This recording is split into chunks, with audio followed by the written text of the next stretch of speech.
0, 1.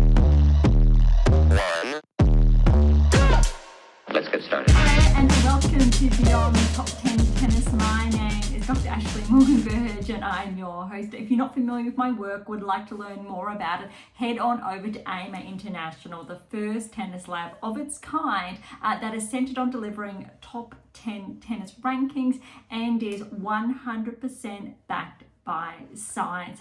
I'm the author of 14 books behind multiple theories and have been an elite coach for over 20 years, working with athletes around the world, Europe, United States to Australia. I'm also the world's leading authority in this space with my research, coupled with my extensive coaching background, being responsible for landmark findings to deliver the next generation of player. With new foundations in my two latest releases, my tennis black book, Federer, Nadal, Serena, Djokovic, and my brand new release, my tennis workbook. This season is like none other before. So as always, buckle in and enjoy the ride.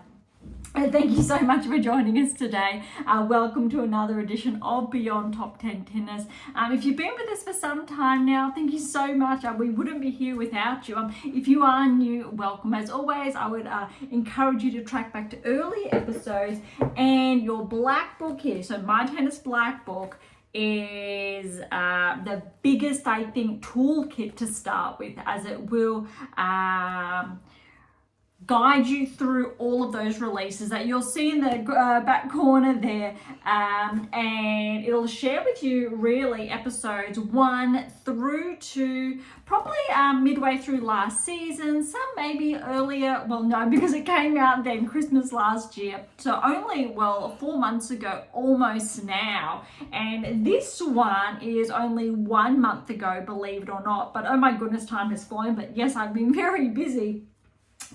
They do complement each other. So again, if you tuned in more recent episodes, you would have heard me dive into your workbook, the why behind that. So if you are new, please, tune into the last couple of episodes to learn more about this one.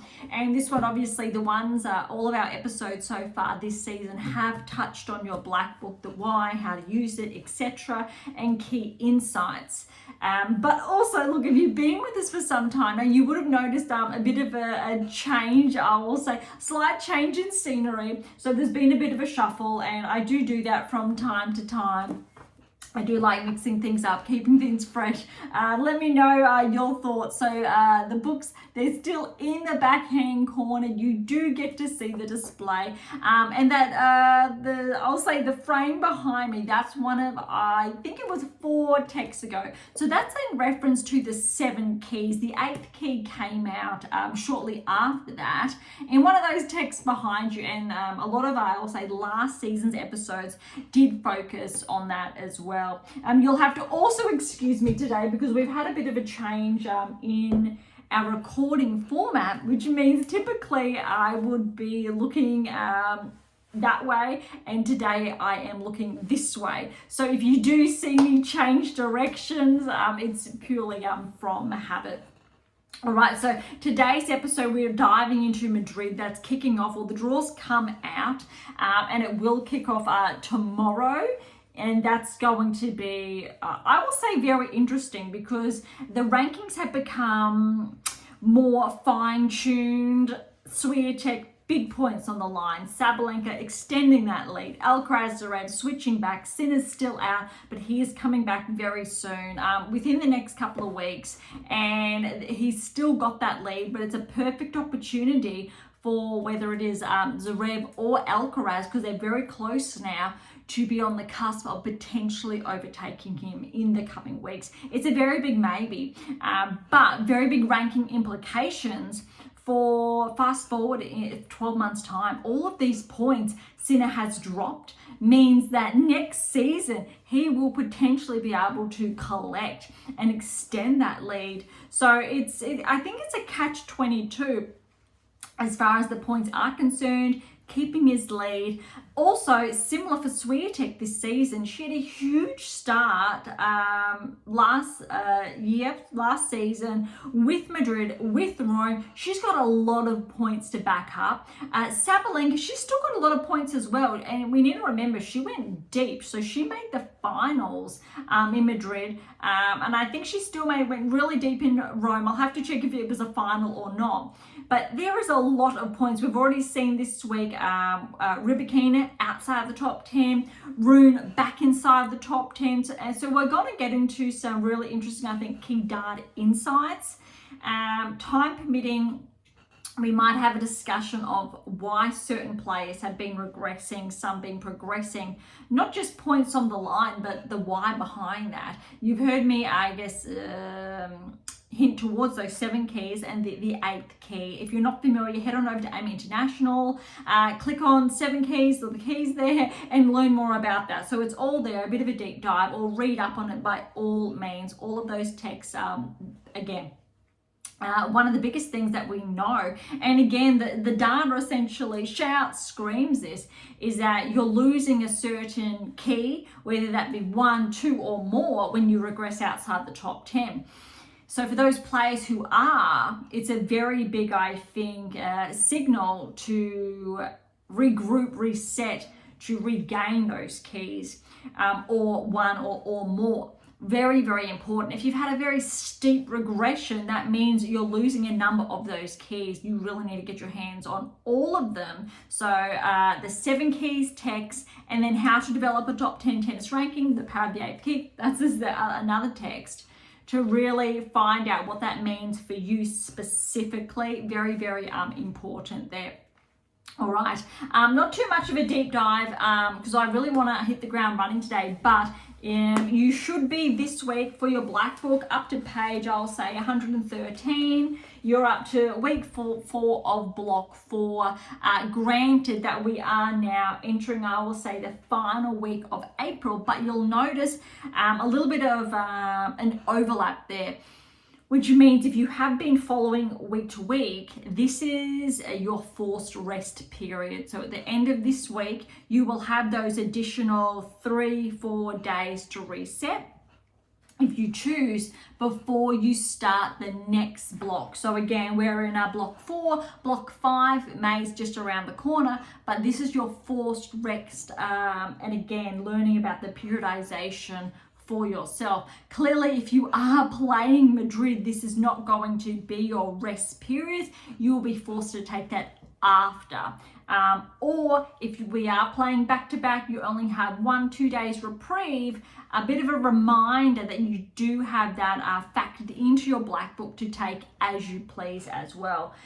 So you've got episodes. So for those who are new, this week's block does encourage you to tune in to, say, episode 16, for example, and depending on your level, you will see the different chapters recommended to tune into. And then you do have your chart work to fill out, or your brief notes. But that means filling in those brief notes brings you back to your workbook, where you will see it's a lot easier to fill in. It's completely 99% full of that chart work that you should be completing. This is your golden book. It is your powerhouse, and I do have it in here. At the bottom line of the blurb, you can access this. AM8 International, Amazon, irrespective of you're based in the world, a place to extend on your playing secrets and leave your opponents behind. That's a big one there. The next generation is here, and it's time to unlock your game and release its true potential. This is an absolute must, whether you're ranked inside the top 10 on the WTA or ATP tour, or top 10 at your local academy. You fall somewhere in between. There's a huge spectrum there, but it is definitely an absolute. It has been designed irrespective of your level, and then your black book, all the other texts do complement that. So these two hopefully are on your night shelf, are on your bed shelf. This one in your bag, going with you everywhere. This one on your bed table, and you're completing that before you, I guess you call it a night. but very, very important. I love your feedback on that as well. So if you have finished this one or any of those other texts, please do let me know. Don't be shy. Because that will help, I think, added discussions that I'm more than happy to include in ongoing or future episodes as well. And yes, we are over, believe it or not, 150 episodes now. I think today's episode's 155, and oh my goodness, have we come a long way. And we have actually not even reached the 2-year mark. I think Beyond Top 10 Tennis will be turning 2 in, I will say, a number of weeks. We are very, very close. I can't say I've got the date in front of me, but that's how long I guess the podcast has been around for, though all of these texts have been around, again, if you're familiar with my work, for the best part of the last decade. And I think it's 11 years and counting. Longitudinal analysis in there is ongoing 13. There is a lot of work, I think, going on behind the scenes for potential future releases, and I can't promise which one that will be yet. I have suggested or insinuated in some of our recent episodes what that will look like in the next 1, 2, 3 years to come, because there is a number there. But with these two out in the last couple of months, we will see if there's anything later this year. Maybe not. It has been a very, very busy, but definitely with all the data that will become available with all the Grand Slams this season, that's going to feed into new key data insights. But also I've shared in recent episodes how Beyond Top 10 Tennis also serves as a live data recall rather than waiting to get your hands on one of those texts, just for example. All right, so today we do have, I did share Madrid, we'll go over the draw, but we've got the Porsche Open and the Barcelona. They're the biggest, all the 500s that have been or were underway the past week. I'm not too sure if Manish, I don't think it was a 500. No, it was. So Manish as well. So 2 500s on the the ATP Tour the past week, just the one on the WTA Tour. All right, so the little bit of a reversal. WTA's here, ATP is over there. Typically, you would see me over here, but we are back here as well, and I'm still getting used to where the screen is, so I do apologize. All right, so let's dive in. I think we've got some surprising results, but not so much. So we did look at some of those earlier results in the round of 32 in the Porsche Open. So we're going to kick things off here, starting with the round of 16. I may track back to the round of 32, so first round results as applicable, because there's just one or two I want to highlight. All right, so Sabalenka, Potapova, round of 16. Sabalenka really favoured. He got a walkover. Potapova was pushed to 3 sets by Torsen, and that was close. That scoreline, for example, was 2-6, 7-6. That tiebreak was 10-8, 6-3. That was a very, very big match. I'll say a really impressive result from Potapova, because I would have favoured Torsen slightly there. But you really need to look. Sabalenka had those fresh legs going into her quarterfinal match against Mertens, and I think that really helped. All right, dropping down here, Mertens Schneider. This was an upset. Mertens over Schneider, 6-2, 7-6, 7-5 there. Schneider, again, I've shared this in a couple of episodes so far this season, probably not really living up to that hype, living up to her ranking so far this season. It doesn't have, I will say, as many points to defend at the bigger level, so the bigger events, because she really was, I think this time last year, around 80, 70 in the world, and then really started making her move. And again, we were tracking her, and she was pinpointed to really ascend inside the top 20. Tick for the data that it was the case, but we're not going to see, say, a rankings regression necessarily because of those points, similar to Zen, for example, but that may hit later this season if Schneider doesn't find that groove. But well done to Mertens. All right, Gorf and Seidel, 1-1. Well done, Gorf. A bit more of, I'll say, discussion for the quarters. All right, Paolini over Nieminer, 1-5. Great to see Paolini really playing some good tennis on the clay. She did get the win over Lies, 2-1 in the first round. All right, Alexandrova and Ondreeva. This was, I'll say, it was an upset. We know that Mira did get the win over her sister. Alexandrova came over Samsonova. Both of those players I believe former top 20, or if not one or the other. Alexandrova is fighting that group again. I believe both top 30 nonetheless. So that was a really tough, actually, first round encounter. Alexandrova got through 3-3 and really showed why she can be quite dangerous. I believe she already has wins over Swiatek, for example, last season and or the one before. So over Andreeva here, 3-2. Mira had a couple of points to defend, I believe, in Stuttgart, but it's not going to really affect her ranking, or hasn't this week. Very good at performance from Alexandrova. All right, Pegula over Frech, 1-1. Navarro, Ostapenko. Look, we know how dangerous I think Ostapenko can be. And this time last year was just outside the top 10 before she had a bit of a regression in the rankings, outside the top 20, outside the top 30, back in, etc. A little bit of a whirlwind there. And I think this really goes to show how dangerous she can be at these events. Got the upset over Navarro, 7-5, 3-6, 6-2. Swiatek over Fett. This was a little bit surprising because Fett got the win over Vekic, 7-6, 6-4. Vekic was favoured, not seeded. So Fett came through, and Swiatek, good win there, 2-2 through to the quarters. No warning signs there, but we will get to that quarterfinal shortly. All right, so quarterfinals, Sabalenka Mertens. Smooth sailing for Sabalenka, 4-1. Gorf Paolini. Look, 4th and 5th seed respectively, neck and neck. I'm not sure why Keys was not playing the Porsche Open.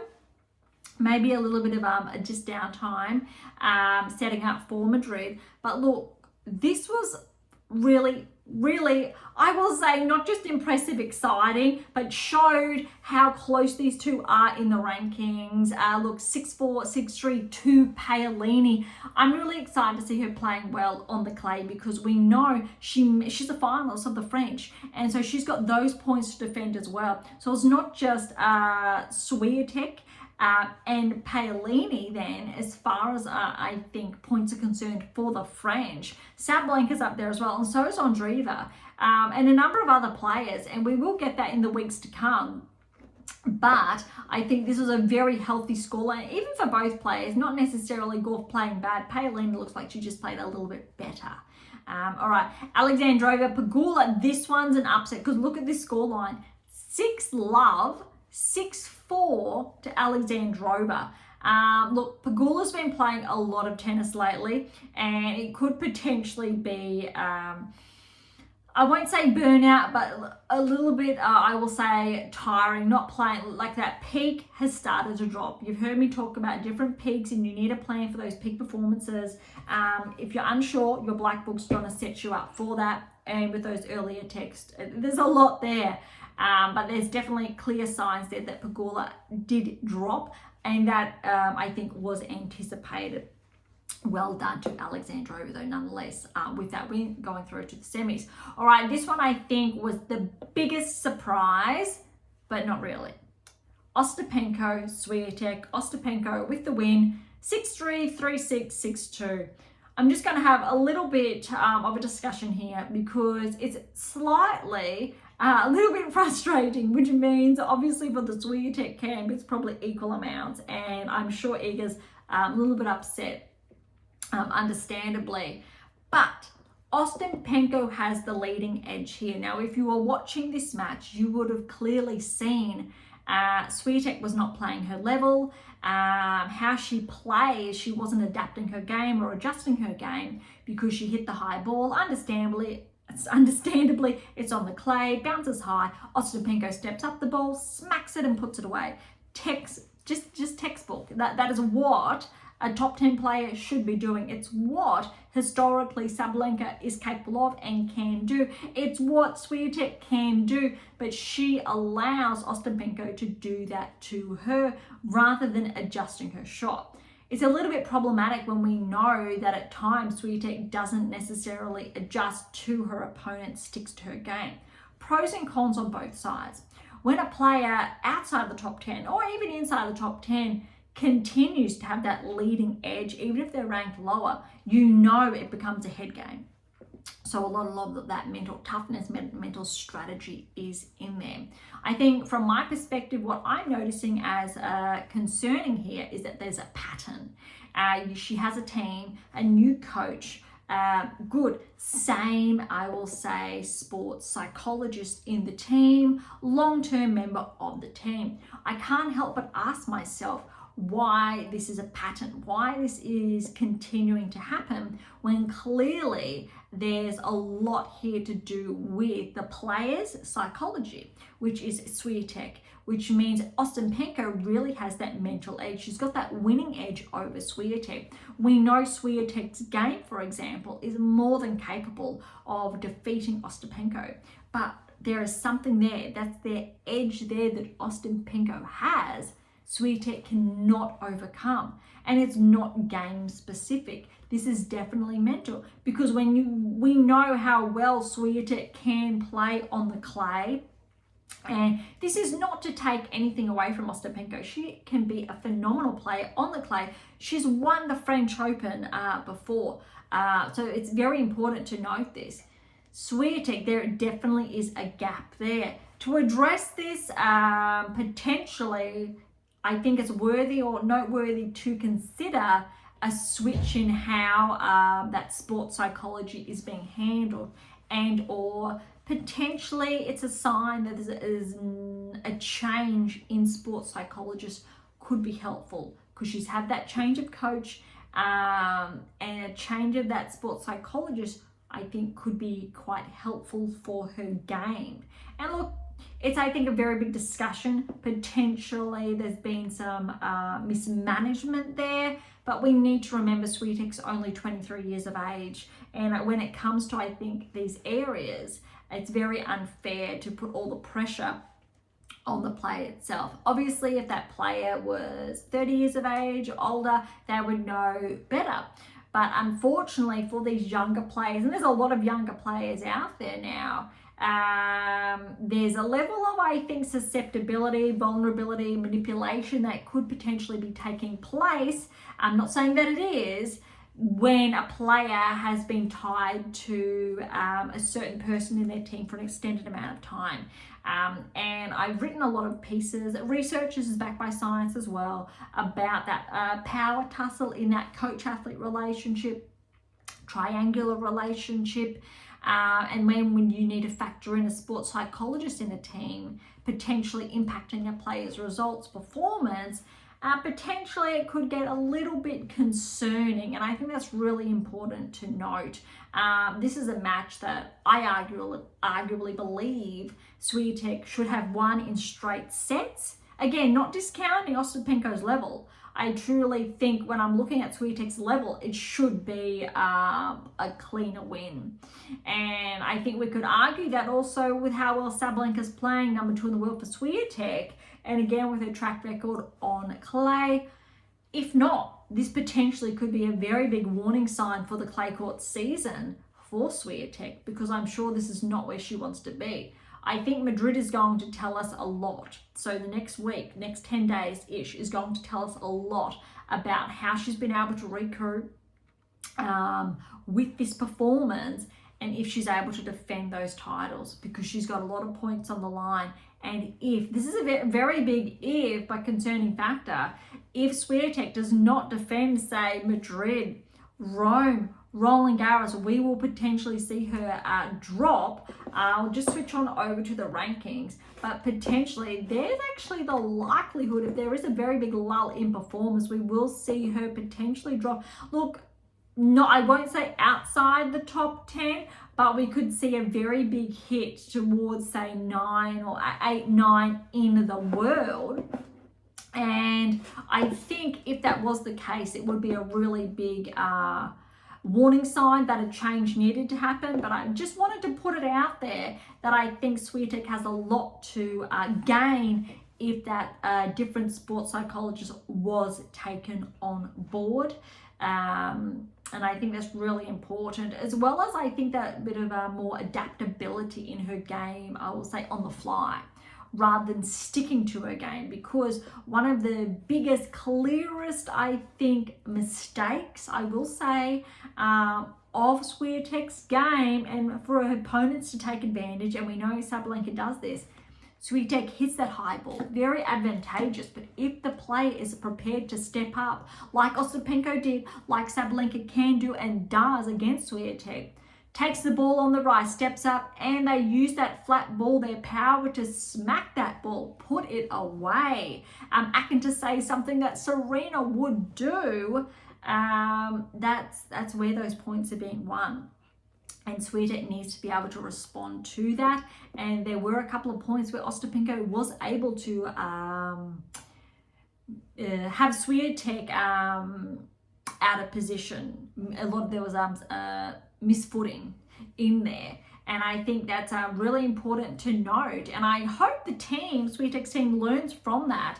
And there are a couple of red flags that are raised to then be addressed, because I still do believe she is one of the best players in the world. We're just really not really seeing that same level I think we were used to seeing last season, and I'd love to see it again. A lot of pressure there because there was huge performance, but let's remember, if you're inside the top 10, let alone the top 8, the 8% of players, you are still a phenomenal player. And Ostapenko, with how she played and her results in Stuttgart, really does place her almost, I will say, inside the top 10, arguably inside the top 15, and I think she will find herself inside the top 15, top 13 in the coming weeks if she maintains this form. Maybe top 10 by the time the French does roll around.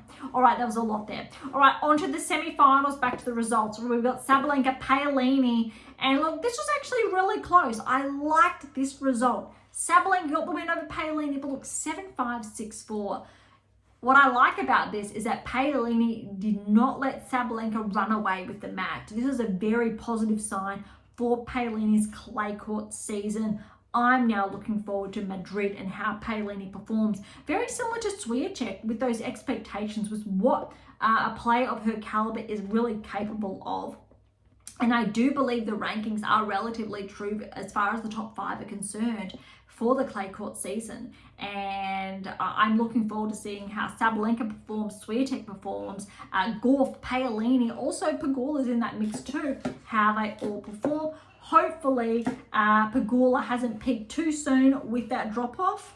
I think we will see or learn a lot in the next week or two if that was the case, but I really think Pegula's finding that form that's eluded her for the most part of last season, and that is going to, I think, spice things up. All right, other semi-final, Alexandrova, Ostapenko. Not surprising here with how well Ostapenko played against Swiatek. 4-4 to Ostapenko, which brings us to the final. And look at this. This is, I think, one, a bit surprising, to be honest, but 2, not surprising. Granted, how well Ostapenko played against Swiatek, she got the win over Sabalenka. 6-4, 6-1. That's huge. Especially that second set is huge. It really goes to show how well Ostapenko's playing. And I tell you what, if Ostapenko plays this well in Madrid and in Rome, she's going to be back inside the top 10, potentially very, very big potentially find herself inside the 8%. She's been inside the top 10, and she was there last season. She predominantly, she started top 10. She spent most of the season 11, 12 in the world, just on the cusp before that regression. But oh my goodness, this was a really exciting, I think, result for Ostapenko to win the title. And I think, look, Sabalenka making the final is huge. I believe she made the semis the quarters last year, and Swiatek made the semis. So Sabalenka's added points and Swiatek's lost a couple points. So even though Sabalenka lost the final, she's actually extended her lead, I think by about 200, 300 more it's turned out to be, with the gains and then Swiatek losses as far as points are concerned between 1 and 2 in the world. And that's something we will get into maybe a little bit later. All right, so that is the Porsche Grand Prix wrapped up. Let's head on over to, I will say, Rouen. I will not attempt to pronounce the name because I did do so last week and I did not pronounce that very correctly. But it is the 250 WTA event in Rouen, France. Svitolina was the number 1 seed. Second seed was Noskova. Interestingly though, Noskova did fall in the second round. Svitolina did get through really quickly. Round of 16, here we go. But noteworthy, first round results, I just want to bring attention to Sakkari and Buzaz-Miniero. Sakkari did fall in 3, 6-love, 3-6, 6-3. I think that was the biggest upset there. And Andreescu's back in action, but she did fall in the first round. Noteworthy, Andreescu did win the US Open a couple of seasons ago now, has been plagued with a number of injuries since then, unfortunately. All right, round of 16, Svitolina over Kalinina, 4-0. Buzaz-Miniero over Gracheva, 3-3. Ponce over Ferrero, 6-4. Ruse with the E over Rostello, 11-4. Uchijama, the 5th seed, over Boysen in 3, 1-6, 7-6, 6-4. Danilovic over Frutovitova, 6-2, 3-6, 6-4. Rakitomanga Rajano over Christian, 2-3. I really do apologize for that mispronunciation. I really did try, but I am positive there was a bit of an oops there. So as always, I apologize for the mispronunciation. All right, and then Lamens did upset Noskova, 4-1. That's a very big surprise there. All right, on to the quarters because I want to dive into the later rounds here. We've got Svitolina over Buzaz-Miniero, 3-2, really strong. We've got Ruse over Ponce, 2-2. Danilovic over Uchijama, 3rd seed, 5th seed respectively. Look at this scoreline, 7-6. That first set tiebreak, 11-9. 4-6, 6-1. Neck and neck until that 3rd set. All right, and then we got Lamens over, I'll try again, Rakitomon Anga, Rajonaha, 3-3 to Lamens. So Lamens following that form over Noskova, very impressive there. All right, on to the semi-finals, and we do have, look, Svitolina's still in the mix, and Danilovic, the 3rd seed, is still in the mix, but no other seeds. And first seed, Svitolina over Ruse with E, 0-2 to progress to the finals, and Danilovic over Lamens, 4-4 to progress to the finals. Remember, similar to Schneider last season, we were tracking Danilovic, and we did pinpoint her to progress. Obviously, Schneider broke into the top 20, top 15. Danilovic, however, broke inside the top 100. So different levels, but still following similar trajectories, different rates of progress. And so broke into the top 100 and slowly been making her mark to the point where she's being seeded in these events. And another final she's made, which is really impressive, really putting Danilovic on the mark. And I think now she's not only broken into the top 50, but I think this is going to edge her closer towards the top 30. Very impressive. We'll look at the rankings later, and I will share, key trajectory or markers for those ranking progressions. Svitolina, Danilovic for the final in Rouen, 6-4, 7-6. Check out this tiebreak though. In the finals, second set tiebreak, 10-8 to Svitolina. That's huge. And what that really tells us is Danilovic did not let Svitolina get that win easily. And I think that says a lot. It was not lopsided, very, very close. Really positive signs I'm getting from Danilovic. But really well done to Svitolina. I think this is her first title in 2 seasons, roughly. That really needs to feel good. Back inside the top 20 with this result. All right, last week we also had a 125 underway. Yala, remember the player who upset Swiatek? I want to say it was in Miami. She was the number 1 seed. Volnets the 2nd seed. Yala did fall in the round of 16. And then we did have Volnets get through the second round, so the round of 16 there. I won't dive into the quarters since it is a 125. I'm going to fast track through to the semi-finals. And we do have Volnets, the only seeded player. Galfi, Lechenko, Waltert, and Volnets make up the semi-finals. We got Galfi over Lechenko, 4-3, and then Volnets, the only seeded player, over Waltert, 1-4. Finals, Galfi, well done, over Volnets, the 2nd seed in 3 sets. 4-6, 6-1, 6-2. I think that's really exciting. Just to put things into perspective, Galfi now, look, she's 121 in the world. I think what's really noteworthy, I'm just going to have a look at that rankings history to check where she was this time last week. Was 149 in the world. Now she's up to 120 in the world. That is a good move. Volnets, however, as the second seed, I believe, she's 70 in the world. So that is actually a very big difference as far as rankings are concerned. So a very impressive win for Galfi. I think that's one to, I think, keep an eye on if we that does pop up a few more times this season.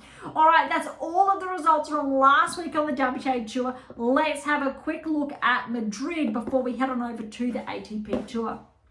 All right, Sabalenka, Swiatek, different halves of the draws. Let's dive through a couple of the key first round matches that will kick off tomorrow, and then we'll look at key projections for the seeds. We'll have a closer look at the draw.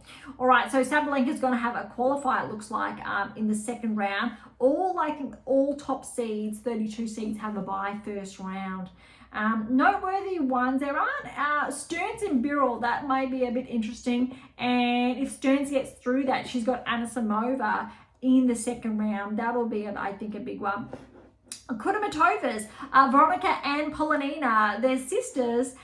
This will be the first time, I believe, they are meeting at the professional level. That is going to be, I think, really interesting. Veronica, we know how well she did at the Australian Open. Polonina, how well she did in Brisbane earlier, obviously, this season during the Australian Summer of Tennis. Obviously, as far as rankings are concerned, I believe Veronica is favoured. But either way, Badosa will get the winner of that match. Predominantly, we may see if Raducanu gets through her first round match against Lamin. She'll have Kostruk in the second round. I think they're the key ones. Kruger, Potapova, winner of that's got Zheng. If Lies gets through the first round, she'll have Bagula in the second round. This is, I think, the biggest one is Azarenka and Danilovic. Obviously, this time last season, Azarenka would have been seeded. Bit of a steep regression in the rankings so far this season. So Danilovic actually is probably favoured here. But again, depending on how her periodization has been working, that chart work, if she just peaked the past week in Rouen or not, will say a lot if she's maintaining that current baseline peak. If you're unsure with that language, baseline peaks, is in your black book. The winner of that match will have Alexandrova coming off, I think, really good results in Stuttgart. I think they're the predominant ones that I am seeing to begin with in the first round. We've got Sakari Wang, winner of that match, has Lynette. Really rooting for Sakari to get some more points under her belt. It's a big draw going down. That's, I guess, the first, I think, quarter. Makova's, I think, up here, but no, it looks like she could have Samsonova in the round of 32. Bencic is going to be a dark horse. It looks like she's got to qualify first round. The winner of that match will play Torsen. So if Bencic gets through potentially to the second round, she'll have Torsen. That will, I think, be a very, very big one. I'm not going to be surprised if Bencic does get through that, but Torsen is not going to be easy. Here we go, Osaka and Bronzetti first round. The winner of that match, let's say if it is Osaka, will play Keys in the second round. That will be very interesting. Almost at the bottom of the draw now, almost there. Volnets, Kvitova, winner of that match has Schneider. I believe Kvitova's yet to win her first match back on tour since coming off paternity leave, so it's going to be tough, especially with Volnets making the finals the past week. Pavlyuchenkova, Sevastova first round. The winner of that one has Ostapenko, so potentially Pavlyuchenkova and Ostapenko. That will tell us a bit there. All right, and how's this? Bottom of the draw, Swiatek will play the winner of Ayala and Tomova. And so Ayala is that player who got the win over Swiatek in Miami. I bet Swiatek would love to get just a little bit of revenge, even that score there to 1-1 head-to-head. But that could be really interesting. I also think if Ayala does get through, it's a maybe. Tomova may get through as well. It could also tell a bit of a story if Ayala gets the win again of Swiatek's, I will say, her mental strength, that mental load that's been going on that I did talk about earlier in today's episode.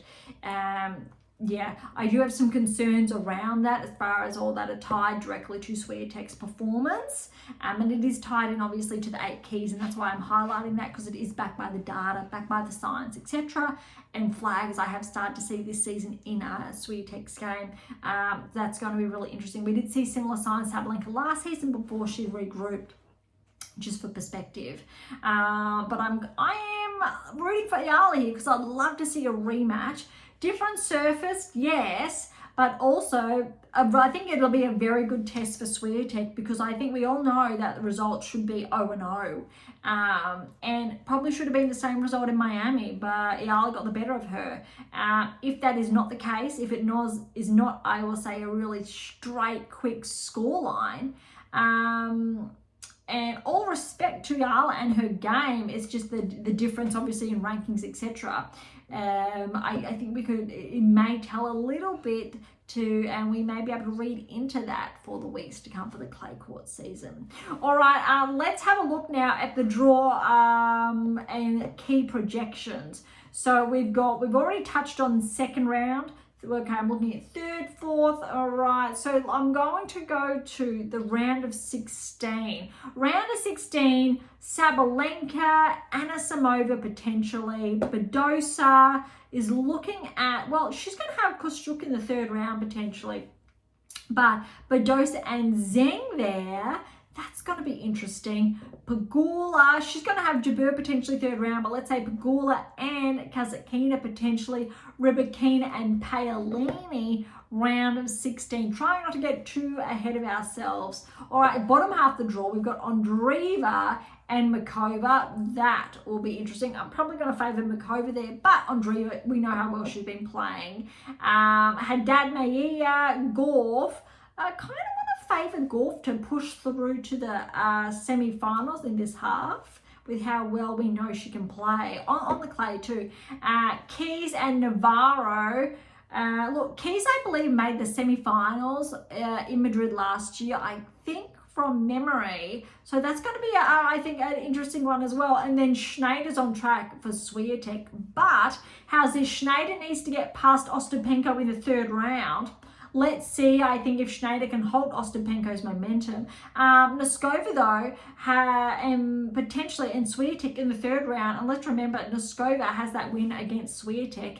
Not this year, but last year at the Australian Open. Noskova did bump Swiatek out in the third round, I do remember.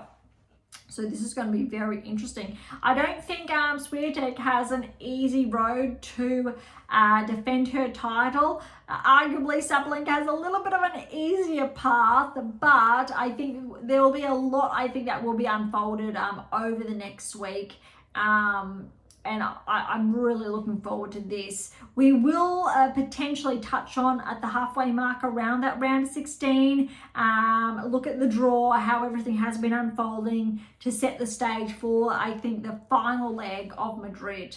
But this is one that I think is really gonna, I think, tell us more, to set the scene for the French, give us some of those key indicators that we can really look towards. All right, let's head on over now to the rankings. We'll be relatively quick. I'm only going to pop really highlight so the bigger movers this week, because we're going to see a bit of movement. All right, Montgomery's at 100. Starabatseva, she's back inside the top 100. Well done, up 4. Townsend's up 4. Welcome back to the top 100 as well, up to 98. Rus without the E, she's back 6 to 93 in the world. All right, Gabriela Rus, she's up 5 to 85 in the world. Sakari, she's at 82, but that's steady from last week. All right, looking for the key move, Lamens. Interestingly, despite her results the past week, she's back 4-73. Kalinina is back 9-74.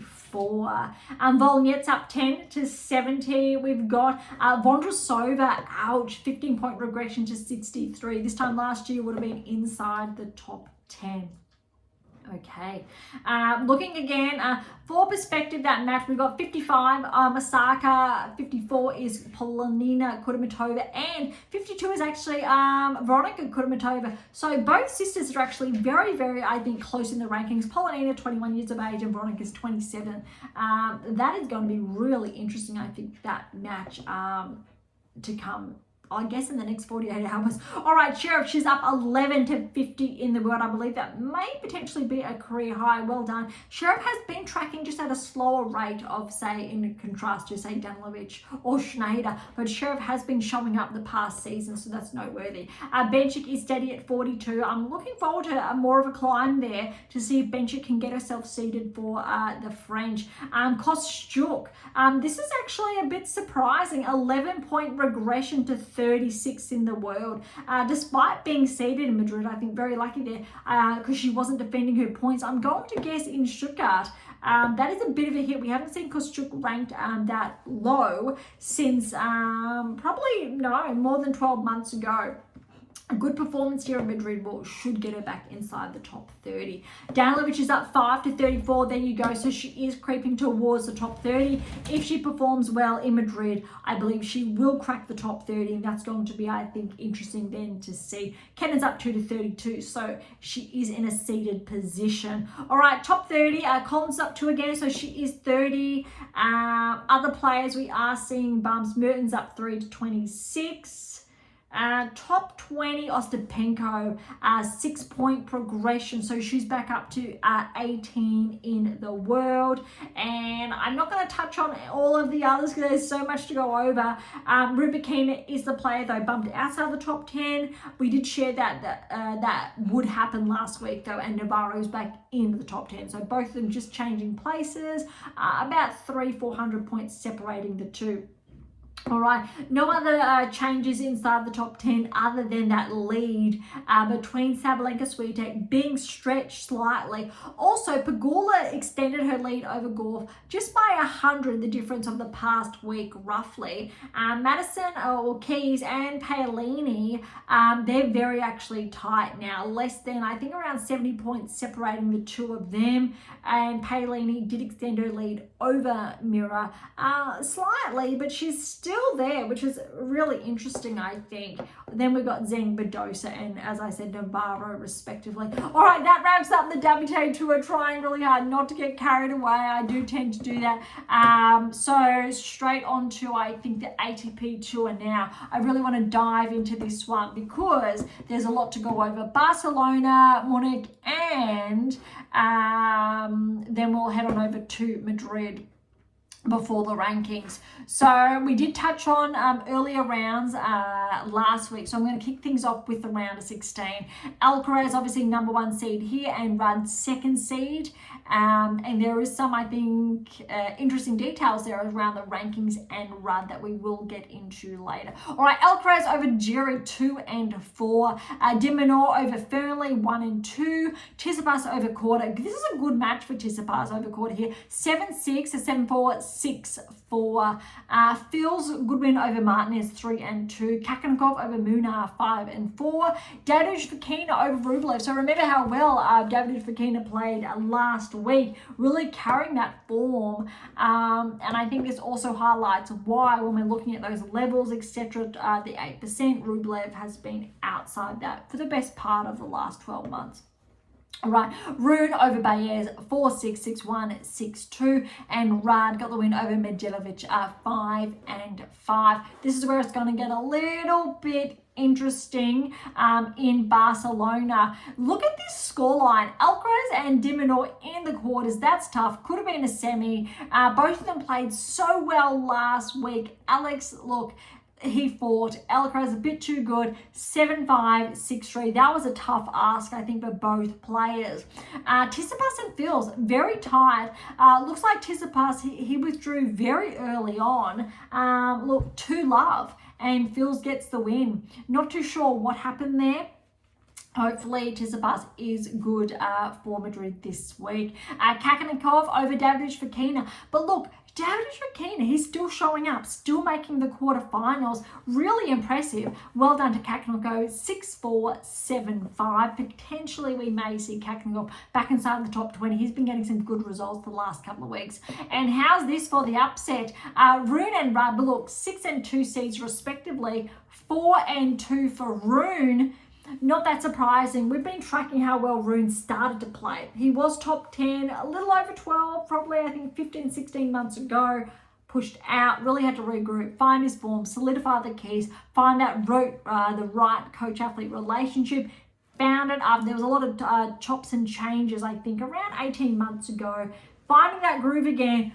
All good signs, and I think Rune's finding that form.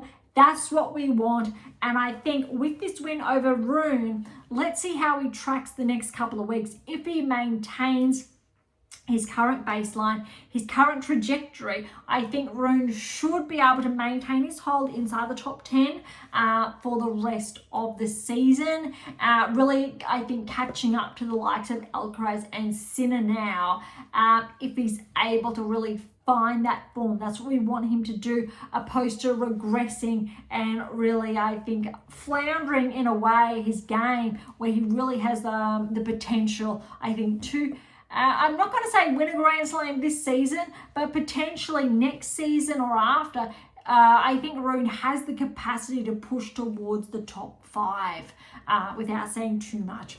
All right, semi-finals, we've got Alcaraz, Fils, 2 and 4 to Alcaraz, really finding that groove again, how well we know he can play on the clay. And Rune over Kakannikov. In all fairness, because Rudd was out, it really was Rune's match, and he really did, I think, live up to those expectations. 6-3, 6-2, which means as far as the finals concerned, look, I think, look, the first set, it was tight. It was neck and neck, but I think the scoreline has surprised most people, in all fairness. Check this out. 7-6, 8-6 in that tie break, 6-2. The winner, Rune over Alcaraz. And I think that says a lot. That was a huge win, huge confidence booster for Rune. Very surprising, but look, Alcaraz, he made the finals, and I think that's a really good metric for him to move forward in Madrid and then Rome, and we'll see what happens in the French. Rune, though, I think he really needed this. Big confidence boost, pushed him back inside the top 10, put him really in a good position to go deep potentially at the French. Too soon to say anything now. Let's see how he performs in Madrid if he's able to maintain this peak. Over the last 12 months, what we've really seen is Rune have some really good wins and then drop off. A good win, then drop off, not being able to live up to those expectations or really to maintain that baseline. And that's what separates Alcaraz from Rune, because Alcaraz has been able to maintain that level historically. Well, that's what separates the best players in the world from almost the best players in the world. A lot of data again behind that. So again, Madrid is going to tell a different story, especially for Rune and what he is, I think, capable of maintaining. All right, that is Barcelona wrapped up. So new champion there. On to Munich, or the BMW Open in Germany. Zverev was the #1 seed. Schalzen's the 2nd seed. And everything actually planned out quite nicely. All right, let's quickly go down this. Round of 16. Zverev over Altama, 3 and 2. Really good for Zverev. Even though it's just that win there, he's starting to get a bit of momentum, which he really needs after, I will say, less than desired results in the last couple of events he's played in. All right, Greek and Sport over Halfman, 6 and 3. Marathon upset Humbert, 4 and 4. Berge over Derura Palomero, 1 and 1. I apologize as always for the mispronunciation there. Cyril-Lundo over Shevchenko, 3 and 2. Goffin over Navone. Oh, love 6. 6-5, 6-1. Dederi over Kekmanovic, 2-6, 7-6, 6-4. And Shelton with the win over Van der Schulp, 7-6, 6-3. All right, quarterfinals here. Look, The field, it's a little bit different than Barcelona. Still a 500, but a great opportunity for both Zverev and Shelton to perform. A bit disappointing that it's not a jam-packed lineup, but I think a lot of players that are not in either events are really setting themselves up for Madrid, and that's going to be interesting to see if it really does pay off or not. All right, quarterfinals. Zverev over Griekenspol. Zverev really was pushed here. Look at this. 6-7, 7-6, 6-4. Marazin over Berge, 6-3, 7-6. Cirilundo over Goffin, 6-2, 6-4. And Shelton over Dederi, 4-3. You can tell by the lineup, there goes my pen, that it's very different to Barcelona, and that's really, I think, important to note. Different levels here, even though, again, both 500s. But look, Zverev and Shelton are living up to, I think, their seeds. All other players, in all fairness, they're really not that top 20 status that we would really like to see, similar to, say, Barcelona, higher levels of competition or rankings playing off against one another. For example, the quarterfinals, we had top 10 players playing other top 10 players. Not the case here, just for perspective. All right, semi-finals, Zverev, Marazin, Shelton, and Cirilundo. All right, Zverev over Marazin, 7-6, 6-3. Shelton over Cirilundo, 2-6, 7-6, 6-4. Just what we wanted to see with the number 1 and number 2 seeds making the finals. We don't get to see that, I think, often enough, but this is great. Zverev did get the win as anticipated, but look, 6-2, 6-4. Shelton obviously came back in that second, but this is a huge win for Zverev because he's found himself back to number 2 in the world, traded places with Alcaraz, and we did talk about that last week, that would potentially happen if Zverev really did win or play really well this week, which has been the case. Good to see. The difference between himself and Sinner has really narrowed. But look, if Zverev played really well in the last couple of weeks or the last 2 months, arguably he would be number 1 in the world by now. Very big missed opportunity. All right, but we won't hark on that. Over to Madrid now. Draws are out, so we will quickly have a look at some of the first round clashes before looking at those seeded lineups. What we're looking at potential, say, round 16 projections. All right, Zverev with a bye first round to recoup from Munich. That's obviously much needed. Key lineups that we've got as we go through the draw. Nothing too much to begin with. Mepesh, Pericard and Navone. The winner of that match actually has Shelton. You need to favour Mepesh Pericard. That's actually a little bit dangerous for Shelton then in the second round. So that's the first, maybe I will say, second round encounter. Thompson, Carabels, Baena, first round. Winner of that match, though, has Menzies. Thompson, I think, could potentially be a little bit dangerous. Going down the draw here to see any potential lineups. Look, Hercax is seeded. That's good. He'll have the winner of Silic and Bonzi. Not too much so far in the first half of the draw. When we're looking at the first round, I will say encounters. Tien and Giron have each other first round. That's interesting. Need to favour Giron, but it'll be great to see Tien push through. Winner of that match will have Berrettini in the second round. Fonseca is here. So Fonseca will have a qualifier first round, and the winner of that match will have Paul. I think Fonseca could be a little bit dangerous. It'll be interesting to see how Paul plays because we haven't seen him really play, well, not in the past week. He was one of those players absent from those 500s. So that may be one to keep an eye on. No other really, I think, big encounters here. Look, Djokovic, he's going to have the winner of Anali and a qualifier second round. Diminor could play Sonigo. He's got Sonigo Kekmouch first round, but we need to remember how well Sonigo played at the Australian Open. Vukic Nishikori, that's a first round lineup. No, I think big clashes so far in the first round. Just a couple maybe big ones in, I will say, the second round, but nothing really standing out there. Let's have a look at the draw and key projections that we're looking at. All right, so second, third, fourth round, we're going to pay attention to round of 16 potentials. Zverev and Fils, that could get really interesting. But how's this? Zverev could have Davidovich Fokina in the third round, and he's been playing some really good tennis lately. But we'll stick to Zverev and Fils round of 16. Shelton and Rublev really need to give Shelton, I think, that edge there. He needs to get past Menzik, third round, and Rublev needs to get past Popper.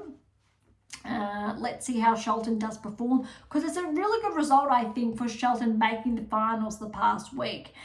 Fritz will look at Rudd in the round of 16. Rudd is desperate to get those points back to regain the top 10, because I think this is his lowest ranking in a number of seasons. We might have a look at that later. Next, we've got Medvedev and Rune. That could be really interesting. Let's see if Rune maintains his level, but let's see if Medvedev regains that form that had him in the top 5 for the best part of the last 3, 4, 5 seasons. All right, leading the top half of the bottom draw is Draper. He's on track with Paul. Draper needs to get past Berrettini in the third round, though. Paul over Kakanakov in the third round. Tiafoe and Djokovic are on track for the fourth round. Diminor has Mazzetti. That will be very interesting there. Mazzetti actually will clash with Tsitsipas potentially in the third round. Very unusual to see Tsitsipas and Mazzetti seeded differently. Tsitsipas is seeded 17 and Mazzetti 10. Very, very unusual. All right, Dimitrov then is on track for Alcaraz in the round of 16. That's going to be really interesting. I think there could be a number of upsets there. I do not think at all that lineup that I've just shared, as far as seeds are concerned, that they all will get through. I think it's going to be a very different discussion. Similar to the WTA Tour, maybe a little bit more consistency on the WTA Tour, but I think there's going to be a lot of seeds not progressing as anticipated, and we are going to see a little bit of a shake-up in Madrid. That's potentially what I am predicting here. All right, top 100, over to the rankings. That's all the results done, and I will definitely be keeping a close eye on the results in Madrid, especially those earlier rounds. All right, welcome back to the top 100. Nardi, so he starts at 100 up 2 places. Seng's up 5, back inside the top 100, 5 places to 98 in the world. I'm going to pay attention to the bigger movers here. All right, Shevchenko, 12-point progression to 92, so I believe that's back inside the top 100 as well. Smaller movers, here we go. Navone, a 15-point regression. He's at 85 now. Mute, 6-point regression, 82. Leonard Struff, 28-point regression to 79 in the world. That is a really big hit there. Boo, 8-point regression to 72 in the world. Dejeri, 9-point progression, 71. Komasana, 8 points regression to 70 in the world. Firmly up 6 to 68 in the world. Bit more movement here on the ATP Tour already compared to the WTA Tour. Fonseca, he's dropped 6, so he's at 65. Majenovic, he's up 11 to 61 in the world. Marazan, a 19-point progression to 58 in the world. He did play well the past week. That is very noteworthy. All right, inside the top 50 almost, and Chevrolet back 5 points to 51. All right, top 50, here we come. Not many too bigger movers yet that we are seeing. How's this? Mapesh Perikar, just back 3, but to 37 in the world. He was, I think, it was around 30 a few weeks ago. All right, Berrettini, he is up to 31, so top 30, here we go. Davidovich Fokina, he's just at 1, but 29 in the world. Kakanov was up to 25. Just 1s or 2s. All right, Top 20, how's this? Tsitsipas is back 2 to 18 in the world. Very odd seeing him that far back from the top 10. We have not seen Tsitsipas, I think, this far away from the top 10. Not just say top 10 or 11 or 12, but 18. Really needs, I think, those points the next week or two to set himself up for the French. Tiafoe's up 117, then we've got Dimitrov up 116, and how's this Rudd? 5-point regression to 15 in the world. And again, haven't seen Rudd, I think, at that ranking for a number of seasons. But just to put into perspective, Tsitsipas and Rudd, they're both 26 years of age. I think because they've been around for some time now, it's easy to forget that maybe they are a little bit older, but no, they are not. Shelton, he is up 2 to 13, equal to, I think he's been as high as 12, but he's setting himself up for hopefully, potentially a good clay court season. Then we got Paul and Mazzetti, 12 and 11 respectively. No movement the past week, but there's only 90 points separating Mazzetti from the top 10. Keep in mind, your black book has predicted this season Mazzetti, and I can share that now, that Mazzetti will be top 10. Also predicted Paul would be top 10, and he already got top 10. Tsitsipas, that he would get back inside the top 10. He's already this season back inside the top 10. You need to remember, this came out in December. Already we're seeing so many positive analytics coming to life, and it's in print, so there's been no changes. That's what I think excites me so much about the data, my work, and sharing this all with you, because if you follow the 8 keys, all the principles there, you can get inside the top 10. And we know with earlier releases as well, the key correlations between progressing at Grand Slams to winning Grand Slams and more. And that's why I guess I absolutely love what I do, being able to share with you these results, because there's just such profound insights. All right, so we've got Medvedev, he's back 1 at 10. Rune's up 4. Welcome back to the top 10 to 9 in the world. Rublev's there, really waiting for that regression potentially. Then we've got Dimonor steady at 7. Draper's there. Yeah, there's still a bit of a difference there. Top 5 is the same, other than Zverev and Alcaraz switching places. What's really noteworthy is there's 35 points, just 35 separating Alcaraz from Zverev. But how's this? There is still almost, not quite, but almost 2,000 points. There's around 1,800 and something points separating Zverev from Sinner. And look, if Alcaraz or Zverev, for example, collect points in Madrid, they still will not reach Sinner. They will be close, but they will not reach. But Sinner will drop points, so they could get very, very close. I think it's going to be really interesting when Sinner does come back in action in the coming weeks, so before the French.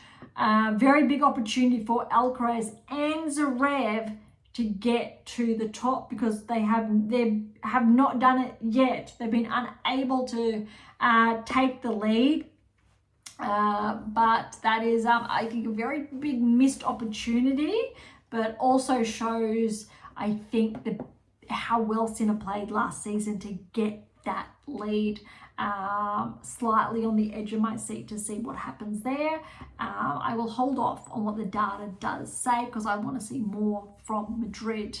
All right, that is for this week. We've gone over Madrid. We've gone over all of the rankings. Barcelona, Munich, Madrid, ATP Tour. We've gone over the Porsche Open, also Rouen, and in Portugal. So that was the final, the Oeiras Ladies Open there. And again, Madrid rankings. Interesting to see, obviously, the top 10 on both sides. Different, I think, changes that are underway. The 8% on both tours. I will say it's there, but no, I do not agree with WTA Tour 8%. We are going to see a mix-up There is going to be some changes. As far as the ATP tour is concerned, 8% is not true either. There is probably potentially we've got 60-70% of that 8% is true, as in it is accurate. Other than that, we are going to see some shuffles. So be prepared for some more changes in the top 10 over the coming weeks. But I will hold there without giving too much away. All right, so thank you so much for tuning in today to grab your copy of my brand new release, my tennis workbook, or my tennis black book, Federer, Nadal, Serena, Djokovic.